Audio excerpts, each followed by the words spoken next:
Masamang-masama ang loob ng aktres na si Sylvia Sanchez sa pagkakadawit ng pangalan ng anak niyang si Congressman Arjo Atayde sa flood control project's anomaly matapos itong ilaglag ng mag-asawang Diskaya sa nakaraang Senate hearing.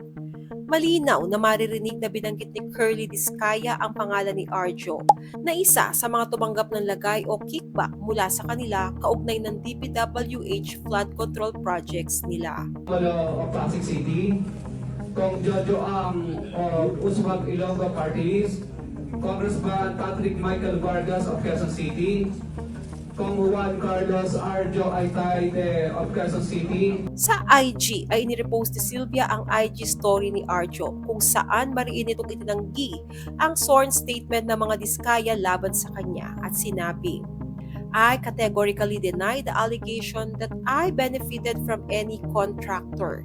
I have never dealt with them. Hindi totoo ang mga akusasyon na ito.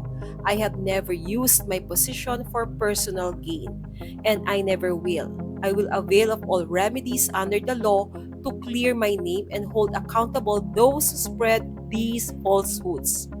Pero kinabukasan lang ay kumalat na ang mga pictures ni Arjo na kasama sina Curly at Sara Diskaya na tila inconsistent sa sinabi niyang he has never dealt with them before. Matapos bumutok ang pangalan ni Arjo involving with the Diskayas, ay todo tanggol agad ang misis niyang si Maine Mendoza. Agad itong nag-tweet, Teka lang muna, those are baseless allegations. Please refrain from throwing hate and personal attacks at him, including me and our family, until facts come out. I am with my husband in this. Wala siyang ginagawang masama sa loob. He has been doing his best to serve the people of his district in Quezon City since the beginning.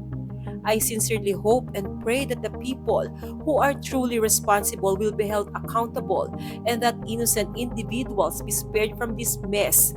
Napaka-unfair. Sa gitna ng pagkakadawit ng mga Ataydes sa isyu ng korupsyon ay kumalat ang mga nakaraang interviews kay Sylvia Sanchez kung saan ipinakita niya ang mga luxurious possessions nila gaya ng yate, jet ski, beachfront property at malalaking bahay nilang mag-asawa at ng kanyang mga anak. Samantala, narito naman ang old campaign video ni Miss Sylvia Sanchez para sa anak niyang si Arjo na siya rin kumakalat ngayon. Ngayon, kung meron kaming balak na masama sa kaban ng Distrito 1, kung kukunin namin ang pera ng Distrito 1, hindi kami haharap dito sa inyong lahat. Sabi nga ng asawa ko, pag kulang pa, dadagdagan niya. Eto naman ang sasabihin ko, kumikita po ako sa pag-aartista. Pera ko mismo, ilalabas ko rin dito sa District 1. Ano ang masasabi niyo sa pagkakadawit ng mga Atayde sa korupsyon sa DPWH flood control projects? Naniniwala ba kayo dito? Share your thoughts below.